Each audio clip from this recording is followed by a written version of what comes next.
Saudi আরবে যে ২০ জন মানুষের গলা কাটা হবে তার ভিতরে কে কোথা থেকে? আসসালামু আলাইকুম, আমি রনি, মালয়েশিয়ার কুয়ালালামপুর থেকে।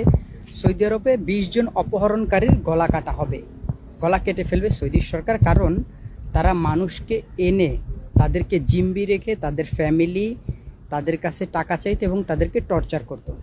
এর ভিতরে বাংলাদেশি হচ্ছে ১১ জন, ইন্ডিয়ার হচ্ছে ৬ জন, আর ইয়েমেনি হচ্ছে আপনার ৩ জন।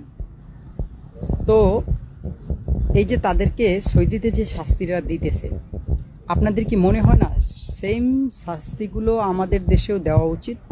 কারণ এই শাস্তিগুলো যদি আমাদের দেশেও দিত, যেমন ধরেন বিভিন্ন এজেন্ট, বিভিন্ন দালালেরা কি করে মানুষের থেকে টাকা নিয়ে, মানুষ কিন্তু একটা মানুষ বিদেশ যাওয়ার জন্য তার সর্বস্ব বিক্রি করে তার সব কিছু শেষ করে বিদেশ যাওয়ার আপনার একটা টার্গেট নেয়, তারা যাওয়ার জন্য একটা উদ্যোগ নেয়। যখন তারা এগুলো সব দেওয়ার পরে যখন দালালেরা বা কোনো এজেন্ট তাদের টাকা মেরে দেয়, ওই মানুষটার জীবনই শেষ।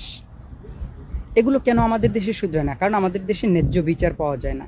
তাই মনে করি যারা এই ধরনের কাজ করতেছে আমাদের দেশে, তাদেরকেও আমাদের দেশের সরকারের এরকম একটা উদ্যোগ নেওয়া উচিত যে তাদেরকেও হয়তো আপনার এরকম গলা কেটে ফেলা উচিত, নয়তো আপনার জনসম্মুখে তাদেরকে ফাঁসি দিয়ে মারা উচিত। কারণ নয়তো এরা কখনো শিক্ষা পাবে